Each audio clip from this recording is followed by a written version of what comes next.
নমস্কার, আমি স্নেহাশিস আর আমরা চলে এসেছি হ্যালো হাইড্রোকার্বন চ্যাপ্টারের থার্ড লেকচারে। এর আগের সেকেন্ড লেকচারের যে ভিডিওটা ছিল তাতে আমরা দেখেছিলাম যে অ্যালকোহল থেকে কি করে হ্যালো হাইড্রোকার্বন তৈরি করা যায়। সেখানে আমরা দেখেছিলাম অ্যালকোহলের হাইড্রক্সিল গ্রুপ অর্থাৎ OH গ্রুপকে সাবস্টিটিউট করিয়ে তার জায়গাতে আমরা একটা হ্যালোজেনকে ইন্ট্রোডিউস করিয়েছিলাম। আজকে আমরা দেখব হাইড্রোকার্বন থেকে, অর্থাৎ হাইড্রোকার্বন মানে কার্বন আর হাইড্রোজেনের সমন্বয়ে গঠিত যৌগ। সেইখানে হাইড্রোজেনকে সরিয়ে তার জায়গায় আমরা একটা হ্যালোজেনকে প্রবেশ করানোর চেষ্টা করব। তো হাইড্রোকার্বন বলতে আমাদের জেনারেলি 4 ধরনের হাইড্রোকার্বনের কথা মাথায় আসে: অ্যালকেন, অ্যালকিন, অ্যালকাইন এবং অ্যারিনস। ওকে, অ্যালকেন মানে হচ্ছে সম্পৃক্ত হাইড্রোকার্বন, যেখানে কার্বন কার্বন কোনো ডাবল বন্ড নেই। তো সেইখান থেকে আমরা প্রথমে দেখি যে অ্যালকেন থেকে কি করে হ্যালো হাইড্রোকার্বন তৈরি করা যায়। আচ্ছা, প্রথমে আমরা অ্যালকেন বলতে সিম্পল অ্যালকেন মিথেনের কথা ভাবি।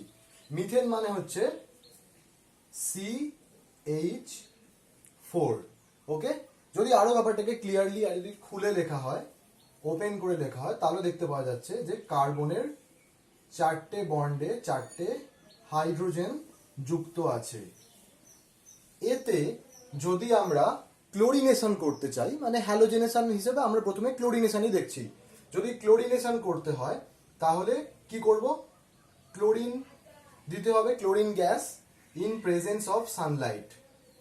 যদি সানলাইটের পরিবর্তে আমরা 250 থেকে 400 ডিগ্রি সেন্টিগ্রেড টেম্পারেচার মেনটেন করি, তাহলেও কিন্তু এই বিক্রিয়াটা করা যাবে।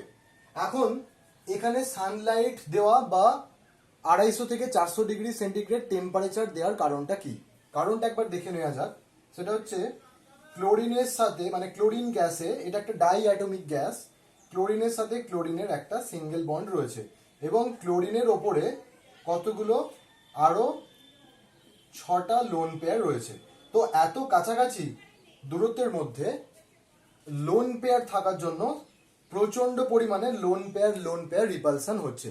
তো এরপর যদি সানলাইট দেওয়া হয়, সেই এনার্জিতে এই chlorine chlorine single bond break করে যায় এবং যেহেতু দুটো ক্লোরিনের ইলেকট্রোনেগেটিভিটি সমান, তাই কি হয়, বন্ডেড ইলেকট্রন দুজনে ইকুয়াল পরিমাণে উইথড্র করে নেয়, অর্থাৎ হোমোলাইটিক ক্লিভেজ হচ্ছে। এখানে হোমোলাইটিক ক্লিভেজ হয়ে কি তৈরি হবে? দুটো ক্লোরিন ডট তৈরি হবে, দুটো ক্লোরিন র্যাডিক্যাল তৈরি হবে। আর এই ক্লোরিন র্যাডিক্যাল যেটা, মানে যে কোনো র্যাডিক্যাল, তাদের রিঅ্যাক্টিভিটি অত্যন্ত বেশি। এই র্যাডিক্যাল তৈরি হয়ে যাওয়ার পর এদেরকে আর কোনো ফার্দার অ্যাক্টিভেশন এনার্জি দিতে হয় না, এরা খুব ফাস্ট রিয়াকশন করে উইদাউট এনি অ্যাক্টিভেশন এনার্জি। তো তার মানে এখানে আলটিমেটলি কি হয়েছে? ক্লোরিন ডট তৈরি হয়েছে। ক্লোরিন ডট যখনই এই মিথেন মলিকুলের সংস্পর্শে আসবে, তখন এও কিন্তু এখান থেকে একটা ডট তৈরি করবে, অর্থাৎ এই হাইড্রোজেনের যে বন্ড, সেই হাইড্রোজেনের এই কার্বন আর হাইড্রোজেন বন্ড ব্রেক করে যাবে, হোমোলাইটিক ক্লিভেজ হবে এখানেও। তার মানে কি হয়ে গেছে? এখানে একটা ক্লোরিন ডট তৈরি হয়েছে, ক্লোরিন ডট একটা তৈরি হয়েছিল, এখানে কার্বনের উপরে ডট তৈরি হয়েছে আর হাইড্রোজেনের ওপরে একটা ডট তৈরি হয়েছে। তো এই হাইড্রোজেন ডট আর এই ক্লোরিন ডট একটা বন্ড ফর্ম করে ফেলবে। তাহলে কি তৈরি হলো? HCH ডট, তার সাথে একটা HCl মলিকিউল তৈরি হয়েছে। এবার এখনো কিন্তু একটা ক্লোরিন র্যাডিক্যাল রয়েছে, সেই ক্লোরিন র্যাডিক্যালটা আবার বিক্রিয়া করবে কার সাথে? এর সাথে।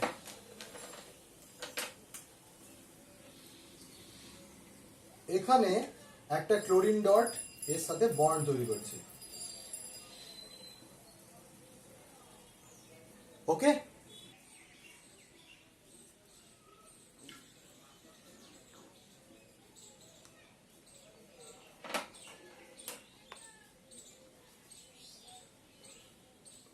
তার মানে এখানে কি তৈরি হয়েছে? CH3Cl, ক্লোরোমিথেন তৈরি হয়েছে।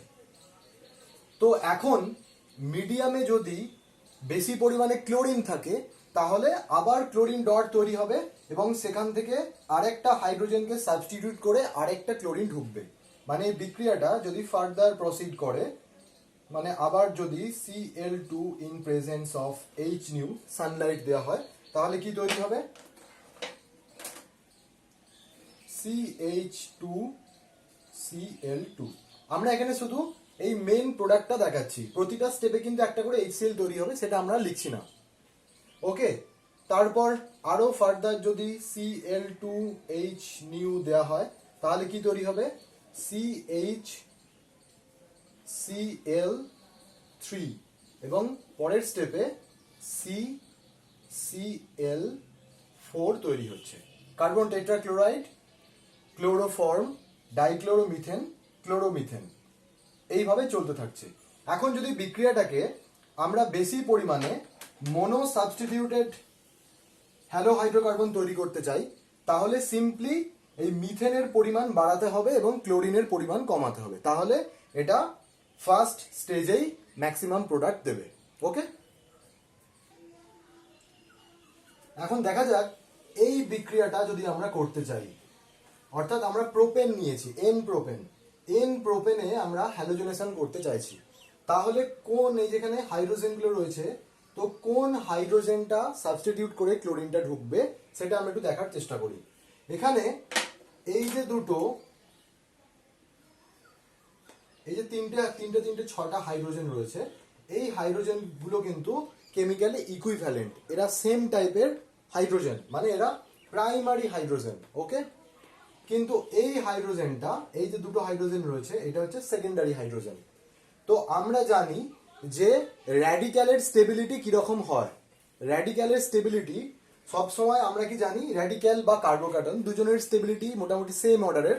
তো র্যাডিক্যালের স্টেবিলিটি হচ্ছে 3 degree greater than 2 degree greater than 1 degree.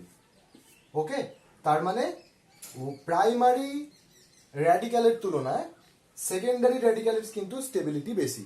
ওকে, তো তাহলে কি হবে, এখানে যদি বিক্রিয়াটা করা হয়, তাহলে যে প্রোডাক্ট তৈরি হবে CH3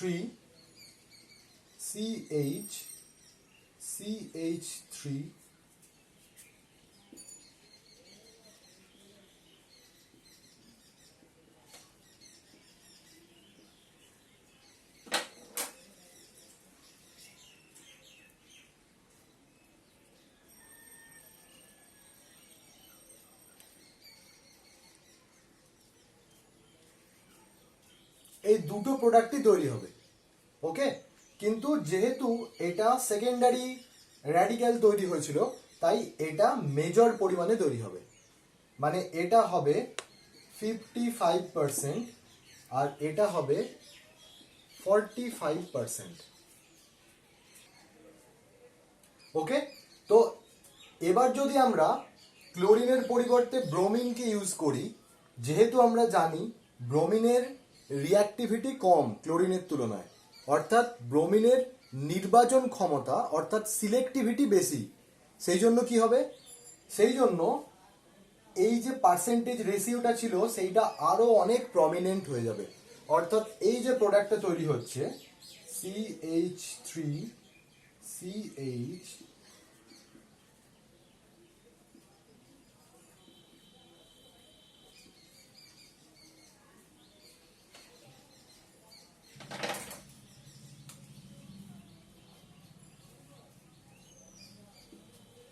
এই প্রোডাক্টটা এটা তৈরি হবে 98% আর এইটা তৈরি হবে 2%।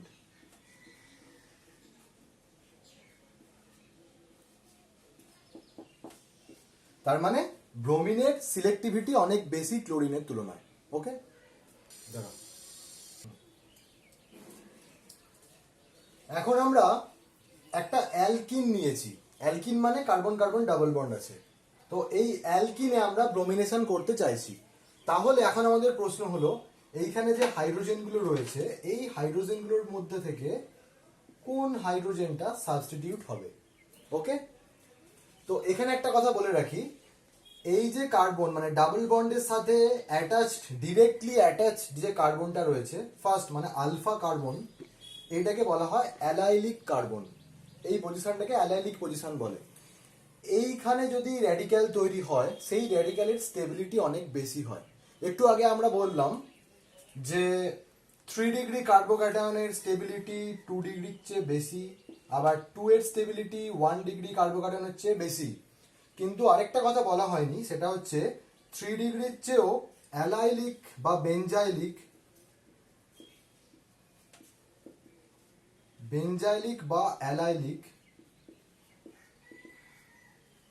এই বেঞ্জাইলিক বা অ্যালাইলিক কার্বোক্যাটায়নের স্টেবিলিটি 3 ডিগ্রির চেয়েও বেশি। কারণ কি?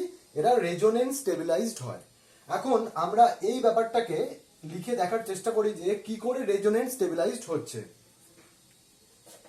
তার মানে আমরা প্রথমে ধরছি যে অ্যালাইলিক পজিশনে যদি কার্বোক্যাটায়ন তৈরি হয়, H2C ডাবল বন্ড CH2, মানে এখান থেকে একটা হাইড্রোজেন র্যাডিক্যাল হিসেবে বেরিয়ে গেছে। ওকে, তো তার মানে এই কার্বনের উপরে একটা ডট র্যাডিক্যাল তৈরি হয়েছে। এবার এই র্যাডিক্যালটা রেজোনেন্স স্টেবিলাইজড। কিরকম? এই যে ডাবল বন্ড আছে, এই ডাবল বন্ডের থেকে হোমোলাইটিক ক্লিভেজ হলো, আর এই বন্ড এর এখানে বন্ড ফর্ম করলো। তার মানে রেজোনেটিং স্ট্রাকচারটা কি হবে? H2C dot CH double bond CH2। তার মানে এই যে র্যাডিক্যালটা অ্যালাইলিক র্যাডিক্যাল তৈরি হয়েছিল, অ্যালাইলিক পজিশনে যে র্যাডিক্যাল তৈরি হয়েছিল সেটা রেজোনেন্স স্টেবিলাইজড। দুটো রেজোনেটিং স্ট্রাকচার দেখতে পাচ্ছি।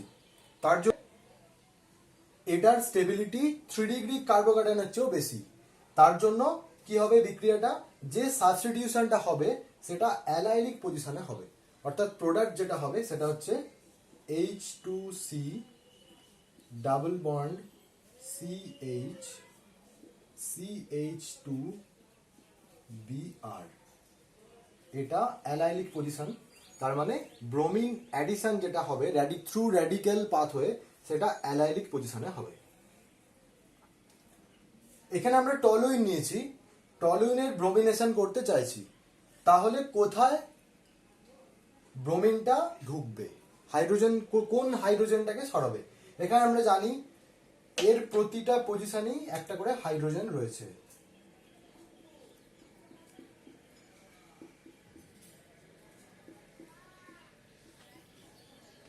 এখানে তাহলে কোন হাইড্রোজেনটাকে? এই হাইড্রোজেনগুলোকে নাকি এই হাইড্রোজেনকে সাবস্টিটিউট করে ব্রোমিন ঢুকবে? এখানেও আমাদের একই উত্তর, যে যেই হাইড্রোজেনটা র্যাডিক্যাল হিসেবে চলে গেলে, যে কার্বনের উপরে র্যাডিক্যাল তৈরি হলে স্টেবিলিটি বেশি হবে, সেই র্যাডিক্যালটাই তৈরি হবে।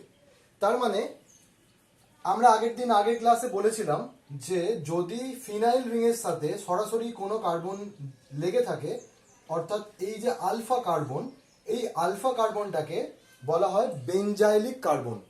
ডাবল বন্ডের সাথে লেগে থাকা কার্বনকে বলা হয়েছিল অ্যালাইলিক কার্বন, আর এখানে ফিনাইল রিংয়ের সাথে লেগে থাকা আলফা কার্বনকে বলা হয় বেঞ্জাইলিক কার্বন। এই বেঞ্জাইলিক কার্বনও র্যাডিক্যাল রেজোনেন্স স্টেবিলাইজেশন রয়েছে। দেখা যাক কিরকম স্টেবিলাইজেশন হয়েছে। তৈরি হয়, অর্থাৎ এইখান থেকে একটা হাইড্রোজেন চলে গিয়ে, যদি মানে আমরা ধরে নিলাম যে এইখান থেকে একটা হাইড্রোজেন চলে গেছে, CH2 ডট তৈরি হয়েছে। ওকে, তো এই CH2 ডট এটার it is stabilised through resonance. কিরকম? এই যে আমরা দেখেছি CH ডট, এটা এখানে বন্ড ফর্ম করেছে, করে র্যাডিক্যালটা এইখানে এসছে, তারপর আবার এই র্যাডিক্যাল করে এইখানে র্যাডিক্যাল এসছে, পরের স্টেপে এই পজিশনে এসছে, তারপর আবার আগের স্ট্রাকচারে ফিরে গেছে। তার মানে একটা, দুটো, তিনটে, চারটে, পাঁচখানা রেজোনেটিং স্ট্রাকচার রয়েছে। ইনফ্যাক্ট চারটে রেজোনেটিং স্ট্রাকচার দিয়ে এটা স্টেবল। সেই জন্য যে ব্রোমিন যে হ্যালোজেনটা ঢুকবে সেটা কোন পজিশনে? বেঞ্জাইলিক পজিশনে, কারণ বেঞ্জাইলিক র্যাডিক্যালের স্টেবিলিটি বেশি। তাই যদি ব্রোমিন আসে, সেই ব্রোমিনটা এইখানে অ্যাড হবে। ওকে, তাহলে আমরা দেখলাম যে যদি এরকম ডাবল বন্ড থাকে অ্যালকিন, তাতে যদি ক্লোরিনেশন বা ব্রোমিনেশন করা হয় মানে Cl2 বা Br2H নিউ দিয়ে, তাহলে কি হয়, অ্যালাইলিক পজিশনে অর্থাৎ আলফা ডাবল বন্ডের রেসপেক্টে আলফা পজিশনে হ্যালোজেনটা ঢোকে। যেমন এখানে একটা প্রোডাক্ট আমরা লিখেছি যে এই ডাবল বন্ডের রেসপেক্টে দুটোই আলফা পজিশন, তার মানে যে কোনো একদিকে ক্লোরিনটা ঢুকবে এবং দুটো ক্ষেত্রেই একই প্রোডাক্ট তৈরি হবে। ঠিক আছে, যদি বেশি করে ক্লোরিন রাখা হয় তাহলে এইখানে আরেকটা ক্লোরিন ঢুকে যাবে। ওকে, তার মানে যদি অল্প পরিমাণ ক্লোরিন দেওয়া হয় তাহলে আইদার এখানে অথবা এখানে ক্লোরিন ঢুকবে, দুটোই কিন্তু সেম প্রোডাক্ট, একই প্রোডাক্ট তৈরি হচ্ছে। কিন্তু যদি আমরা Cl2H নিউ না দিয়ে যদি HBrD বা HCl দেওয়া হয় তাহলে কি হবে, তখন কিন্তু বিক্রিয়াটা র্যাডিক্যাল পাথওয়ে দিয়ে যাবে না, তখন কার্বোক্যাটায়ন জেনারেট করবে। কিরকম, HBr, এখানে আমরা জানি ব্রোমিনের ইলেকট্রোনেগেটিভিটি বেশি তাই ডেল্টা মাইনাস, হাইড্রোজেনের ইলেকট্রোনেগেটিভিটি কম তাই ডেল্টা প্লাস। তার মানে কি হবে, এই বন্ডের আর হোমোলাইটিক ক্লিভেজ হবে না, রাদার হেটারোলাইটিক ক্লিভেজ হবে। অর্থাৎ এই বন্ডেড ইলেকট্রনের পুরোটাই ব্রোমিন নিয়ে নেবে, নিয়ে কি তৈরি হবে, H প্লাস আর Br মাইনাস। এইবার কি হবে একটু দেখা যাক। এখানে কার্বন কার্বন ডাবল বন্ড রয়েছে, মানে একটা সিগমা বন্ড আর একটা পাই বন্ড, মানে এখানে ইলেকট্রন ডেনসিটি বেশি, তার মানে এখানে ডেল্টা নেগেটিভ চার্জ রয়েছে, ইলেকট্রন ডেনসিটি বেশি। তাই যদি এবার H প্লাস অর্থাৎ প্রোটন আসে তাহলে কি হবে, তাহলে প্রোটনটা, আচ্ছা একটা কাজ করি, এখানে দুটো আমরা সেম প্রোডাক্ট তৈরি করে ফেলেছি, তার জায়গায় আমরা এটাকে CH2 লিখে দিই, CH2।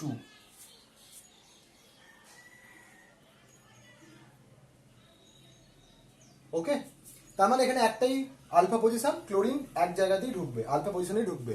ওকে, অ্যালাইলিক কার্বোক্যাটায়ন যেখানে তৈরি হচ্ছে সেখানে ঢুকছে। তো এই প্রোডাক্টটাতে যদি আমরা HBr অ্যাড করি ক্লোরিনের পরিবর্তে, তাহলে কি হচ্ছে, এটা র্যাডিক্যাল পাথওয়ে দিয়ে না যে কার্বোক্যাটায়নের থ্রু দিয়ে যাবে।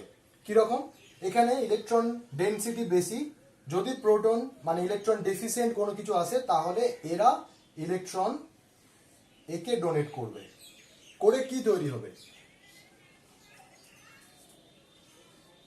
H3C CH প্লাস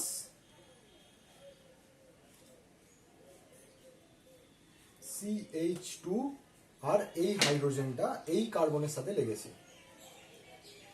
এটা একটা হতে পারে, আর একটা কি হতে পারে, H3C CH CH2 প্লাস।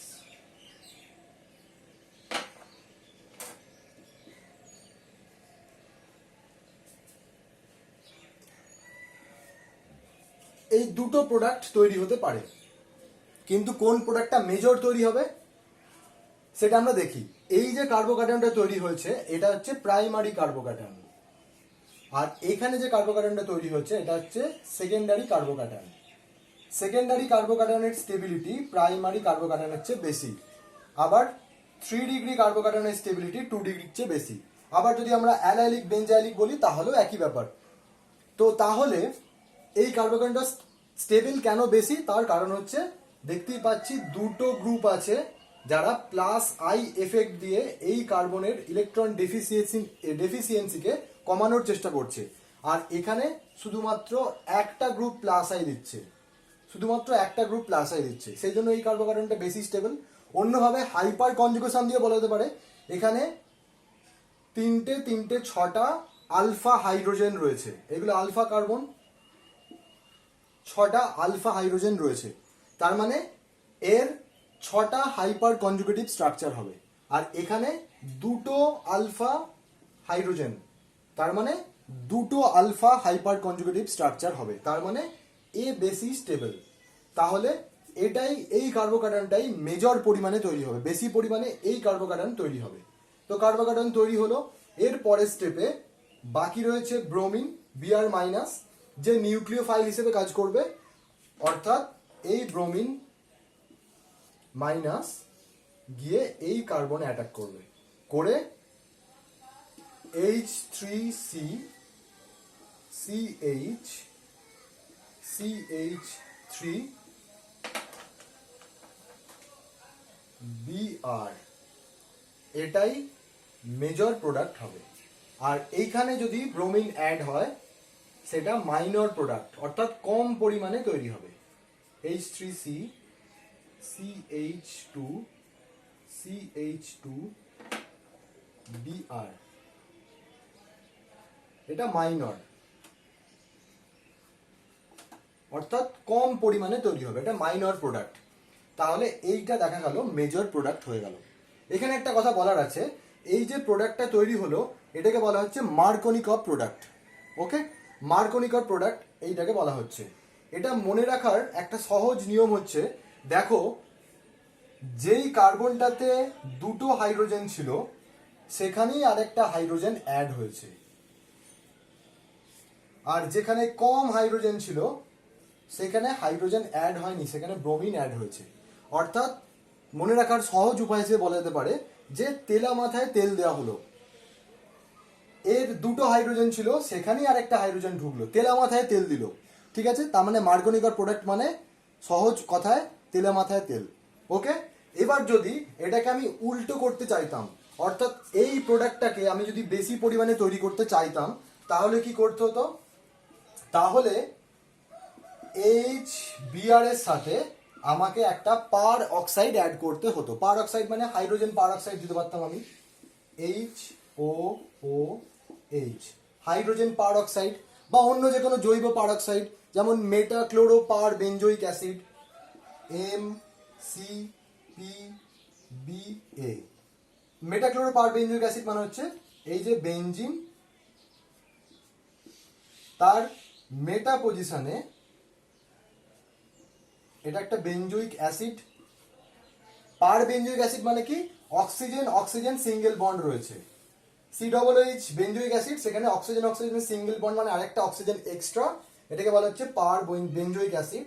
এর একটা মেটা পজিশনে ক্লোরিন আছে, MCPBA এইটা। তো এই রকম যদি কোনো জৈব পার অক্সাইড অথবা পার অক্সাইড অ্যাড করা হয় তাহলে যে মাইনর প্রোডাক্টটা ছিল সেইটা বেশি পরিমাণে তৈরি হবে এখানে, অর্থাৎ H3C CH2 CH2 Br, এইটা মেজর পরিমাণে তৈরি হবে। এটাকে বলা হচ্ছে অ্যান্টি মার্কোনিকভ প্রোডাক্ট। ওকে, আর এই পার এই যে ঘটনাটা ঘটলো এটাকে পার অক্সাইড এফেক্ট বলা হয় অথবা খারাস এফেক্ট।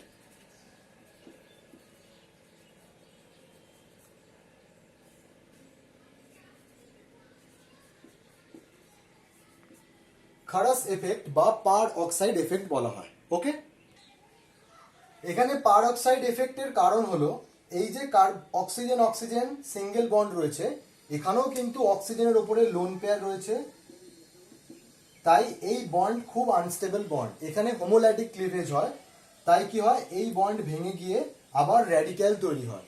অর্থাৎ এইভাবে যদি আমরা পার অক্সাইড অ্যাড করি তাহলে বিক্রিয়াটা আবার র্যাডিক্যাল মেকানিজমের থ্রু দিয়ে যাবে, মানে এখানে কার্বোকার্বন তৈরি হবে না। সেই জন্য এই প্রোডাক্টটা মেজর প্রোডাক্ট তৈরি হচ্ছে। এবার আমরা দেখব হান্স-ডিকার বিক্রিয়া।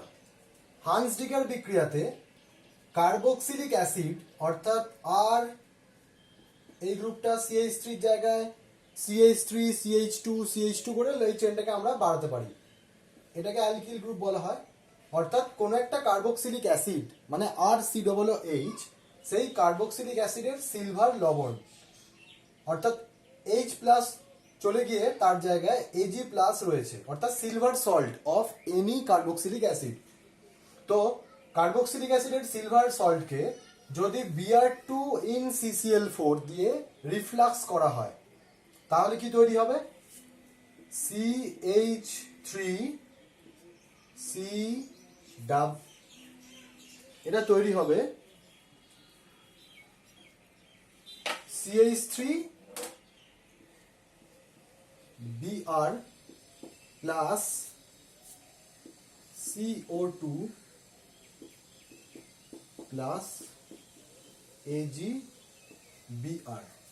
তার মানে আমরা দেখতে পাচ্ছি যে আমাদের যে প্রোডাক্ট তৈরি হয়েছে, প্রোডাক্টের কার্বন সংখ্যা কিন্তু রিঅ্যাক্ট্যান্টের তুলনায় একটা কার্বন কমে গেছে।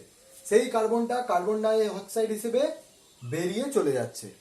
ঠিক আছে, তার মানে কোনো কার্বন চেনের কার্বন সংখ্যা অবনমনের জন্য ডিগ্রেডেশন, কার্বন নাম্বার ডিগ্রেডেশন করার জন্য আমরা কিন্তু এই হান্স-ডিগার বিক্রিয়া ব্যবহার করতে পারি। ওকে, সেখানে দেখা যাচ্ছে যে একটা কার্বন, এখানে দুটো কার্বন ছিল, একটা দুটো, সেখান থেকে একটা কার্বন তৈরি হয়েছে, একটা কার্বন কমে গেছে, আর সেই কার্বনটা কার্বন ডাইঅক্সাইড গ্যাস হিসেবে বেরিয়ে চলে যাচ্ছে, আর সিলভার ব্রোমাইড তৈরি হয়েছে।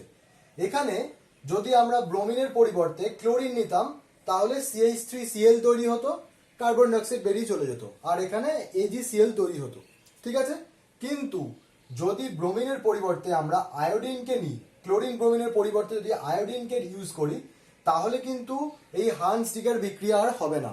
সেখানে কি হবে, আয়োডিন নিলে একটা এস্টার তৈরি হয়ে যাবে, একটা এস্টার ফর্ম করছে। দু অণু নিয়ে যদি আমরা বিক্রিয়াটা করি তাহলে একটা এস্টার ফর্ম করছে। ওকে, এটাকে কিন্তু কার্বন সংখ্যা আপগ্রেডেশন করার জন্য ব্যবহার করা যেতে পারে না। কারণ কি, এখানে আমরা দেখতে পাচ্ছি যে কার্বন কতগুলো আছে, রিঅ্যাক্ট্যান্টে দুটো কার্বন ছিল, একটা দুটো, কিন্তু প্রোডাক্টে কতগুলো কার্বন এসছে, একটা দুটো তিনটে। তার মানে কি এটাকে আমরা কার্বন সংখ্যার উন্নয়নের জন্য ব্যবহার করতে পারি? উত্তর হবে না, কারণ এখানে এই কার্বনটা কার্বনের সাথে সরাসরি বন্ধনে যুক্ত নয়, মাঝখানে একটা অক্সিজেন দিয়ে যুক্ত আছে, অর্থাৎ একটা এস্টার তৈরি হয়েছে। ঠিক আছে, এই বিক্রিয়াটাকে বলা হয় বার্নবম-সিমোনিনি রিঅ্যাকশন। ওকে, এই দুটো বিক্রিয়ার মেকানিজমই আমাদের সিলেবাসের মধ্যে নেই, তাই এর মেকানিজম দেয়া হলো না। এবার আমরা দেখব ফিঙ্কেলস্টাইন রিঅ্যাকশন। ফিঙ্কেলস্টাইন বিক্রিয়াটা আয়োডো অ্যালকেন তৈরি করার একটা প্রসেস। ঠিক আছে, from any type of hello alkane. তার জন্য করা হয় কি, মনে করো প্রথমে ক্লোরো অ্যালকেন নেওয়া হয়েছে, সেখানে সোডিয়াম আয়োডাইড দেওয়া হয়েছে। সোডিয়াম আয়োডাইড মানে কি, Na+I-, তাহলে I- নিউক্লিওফাইল। I- কি করবে, এখানে এই যে বন্ড, যে ক্লোরিনের কার্বনের সাথে ক্লোরিনের যে বন্ড তৈরি হয়েছে, সেই বন্ডের ক্লোরিনের ইলেকট্রোনেগেটিভিটি বেশি, কার্বনের ইলেকট্রোনেগেটিভিটি কম, তাই ডেল্টা প্লাস, আর ক্লোরিনের উপরে ডেল্টা মাইনাস তৈরি হয়েছে। এবার I- ব্যাক সাইড অ্যাটাক করবে এই কার্বনের ওপরে, পিছন দিক থেকে অ্যাটাক করবে, এবং এই বন্ড বেরিয়ে, এই ক্লোরিনটা বেরিয়ে চলে যাবে ভেঙে। তাহলে কি প্রোডাক্ট তৈরি হবে, CH3CH2I। এখানে একটা ব্যাপার বলে রাখি, সেটা হচ্ছে এই যে প্রোডাক্টটা, এর যা কনফিগারেশন ছিল, মনে করো যদি এটা আর কনফিগারেশন থাকে তাহলে এটা হয়ে যাবে S। কারণ কি, এখানে যে বিক্রিয়াটা হলো সেটা SN2 টাইপের বিক্রিয়া, SN2 বিক্রিয়া হয়েছে।